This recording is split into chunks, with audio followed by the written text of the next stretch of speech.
Good morning. We are live. My name is Lee Matthew Jackson, and today let's unpack how to know if somebody is your ideal client. Let's set the scene. You have been in business for however long. However, I bet you have experienced those clients that have drained you and that have robbed you of your joy in your agency. They may be the nitpickers, they may be the poor payers, they may be abusive, they may be stressful, or you may be out of your league with that particular client and you may be struggling to support them. Whatever that is, whatever scenario, there are occasions in our business lives where we unfortunately work with the wrong client type, and that can really affect us financially, mentally, everything. So how can you spot the signs that a client may not be right for you, or you may not be right for a client? And I would suggest, before we even go into the signs that I look for, I would suggest that we date, as it were, or court, as my parents used to say, our clients for a little while, our potential clients, sorry, for a little while, to make sure that we think we're going to fit well together. You wouldn't jump into a marriage within 24 hours because someone was waving a checkbook. Neither should you jump into a client relationship. I really believe that these things take time, and you should dip your toe in the water, collaborate, see how it goes, and then decide whether or not you're going to dedicate the next X years to working together. So first of all, number one for me is, are they in the right niche? This is really important. You should have some form of niche in your agency, a particular industry / problem that you are solving, a particular service that you are providing. So does this client meet your industry niche where you have the expertise, where you can really shine?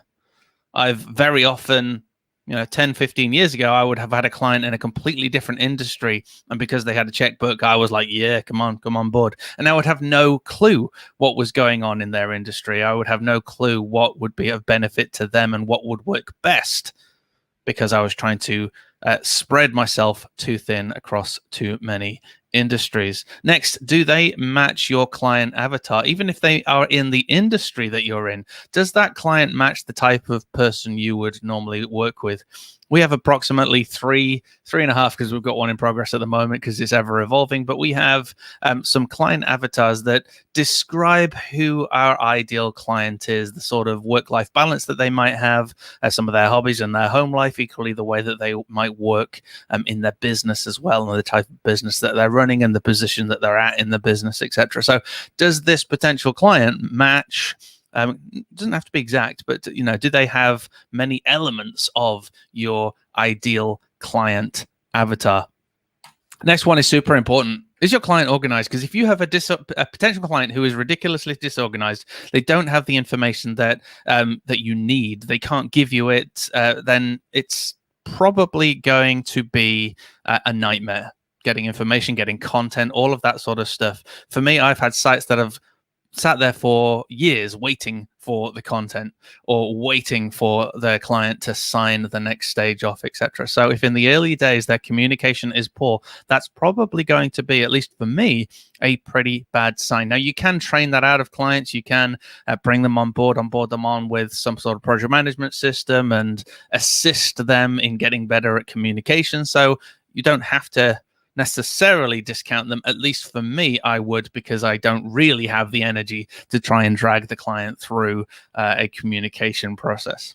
Next, do they respect the processes? So when you are having your conversations with the clients, I assume you're going to engage in a few conversations. You're going to ask for specific information, etc. Are they respectful of that process? Do they provide what you ask for?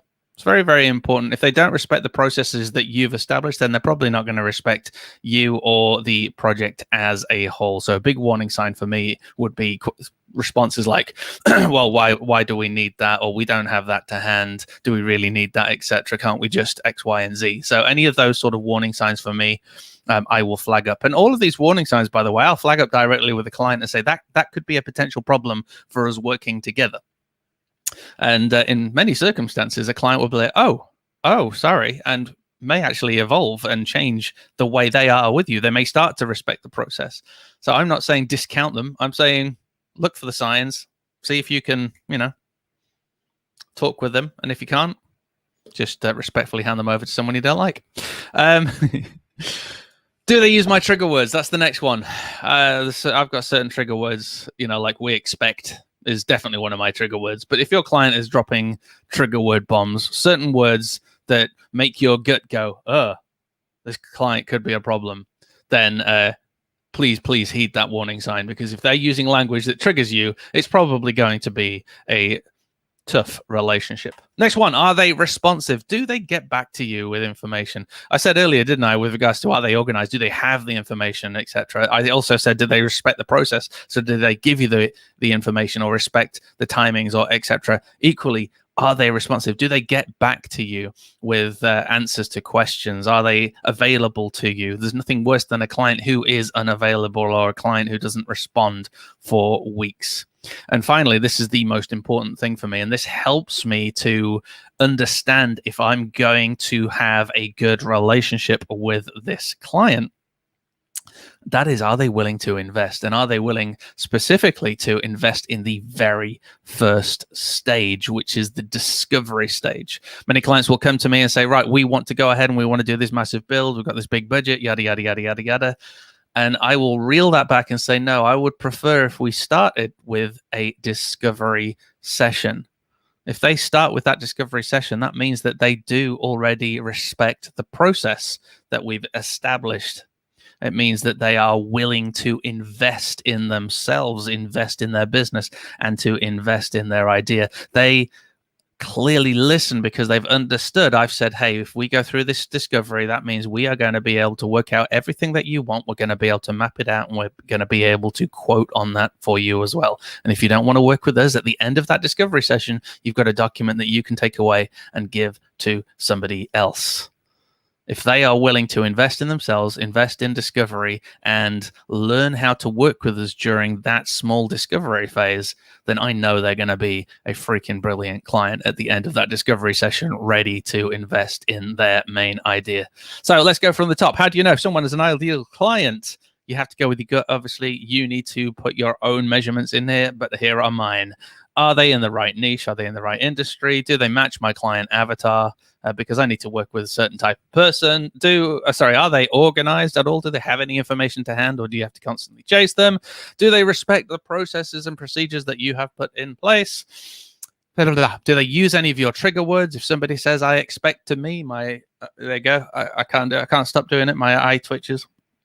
Are they responsive? Are they good at communications, etc.? And finally, are they willing to invest in that very first stage of their discovery? If we just have a look at a couple of comments, we've got Mr. Vito Peleg. Good morning, man. Have a great week. Thanks, Vito. And you likewise. And if you have any spare hair, please send them in the post. And Marcus says, awesome advice to tell all agency owners. Folks, that has been me doing my good morning rant. I believe this means I'm now an old man because I am nearly 40 and I'm having a moan about clients, eh? So there you go. Have a wonderful day, folks. If you can't be good, be careful. If you can't be careful, remember the date. And if you can't remember the date, you probably need to buy that pram.